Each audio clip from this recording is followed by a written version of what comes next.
Good morning, cyber friend. This is Mitty Man coming at you again from Walker's Music. We had another word for today, Wednesday morning edition. And we want to say we give God all the glory, praise, and honor. We thank Him as usual for as well as it is, and we thank Him for each and every one of you, cyber friends. You know who you are. As you see my title this morning, one word, Hosea. Yes, friends.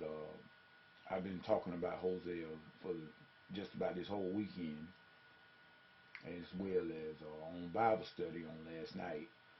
I touched on it a little bit more, but seeing that the network was so bad last night, I mean, it was really bad. Me and Sister Tina, we tried to have a little study last night, and I don't know who was listening by way of the web, but I know we had a bad experience because it was so much delay.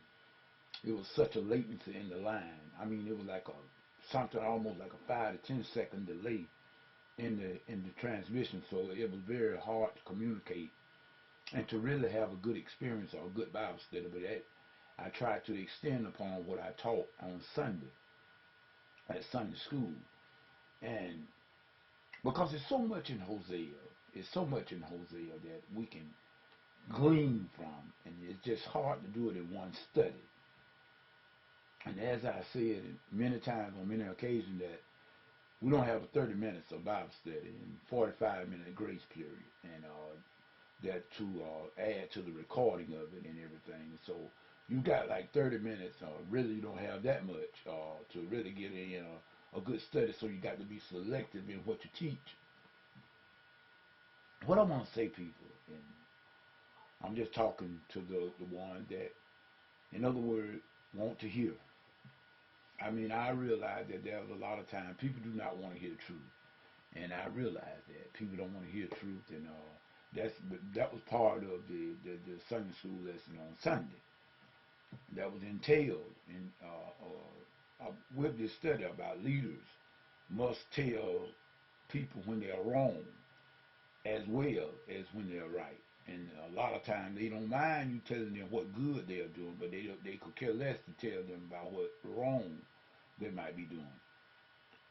In other words, we're not here to judge each other either. So, in other words, if someone come and correct me, man, I love it. If you see where I'm going in the wrong direction, please tell me. I don't want to go in the wrong direction. I want to go in the right direction. So, but everybody doesn't fit the same mold. However, I just want to say here this morning, real briefly, I'm going to try to do it within 10 minutes or less. The book of Hosea, mainly dealing with God, how God felt about his people Israel turning to other gods besides himself. Essentially, that was it. And he also told them within the confines of the book that he was going to judge them. But then he also said his prayer was for them to come back to him. And the way God showed and expressed this is that he let Hosea went out in the realm of what we call whoredom. He had him to go out and marry a woman of the night and married a prostitute. Her name was Gomer. And he told her to marry, say, this is how I feel, Hosea. So in other words, he had him to go out and marry the prostitute, Gomer. Her firstborn son was he had to name him Jezreel. Now, I want y'all to do some reading on your own. You can understand Jezreel is a place in Israel right now. It's a land that was named, this name of after his Hosea's son. Well, that was going to be some judgment. God always judges sin. He has to judge sin, people. That's how come I said, my action, your action, whatever we do, it has consequences.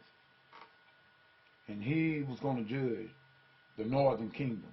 Remember, Israel had been separated into split two kingdoms, northern kingdom, southern kingdom.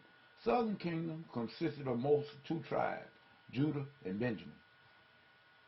That's what a lot of, that's the school of thought. But at any rate, the southern kingdom capital was Jerusalem. The northern kingdom capital was Samaria. You had prophets that came from the northern kingdom. You had prophets that came from the southern kingdom. In this case right here with Hosea, a contemporary of Hosea also was Isaiah. That was the prophet in the southern kingdom. That was in Judah, as well as Amos. Well, no, I got that wrong. It was it was Isaiah and Micah that was contemporary with Hosea from the southern kingdom. And it was Amos that was the other prophet, a contemporary with Hosea from the northern kingdom. They were from the kingdom of Israel. It was Hosea and Amos was from the kingdom of Israel prophets. And the prophets that was from the kingdom of Judah was Isaiah and Micah. That's the way it was. And all four of those prophets was going about at the same period of time to a degree. They was all contemporaries. And I know y'all know what contemporary means. That means what's going on right now. In other words, what we call contemporary music, contemporary Christian music, that's just the music of what's going on right now. It wasn't 50 years ago, it wasn't 50 years in the future, but it's what's going on right now.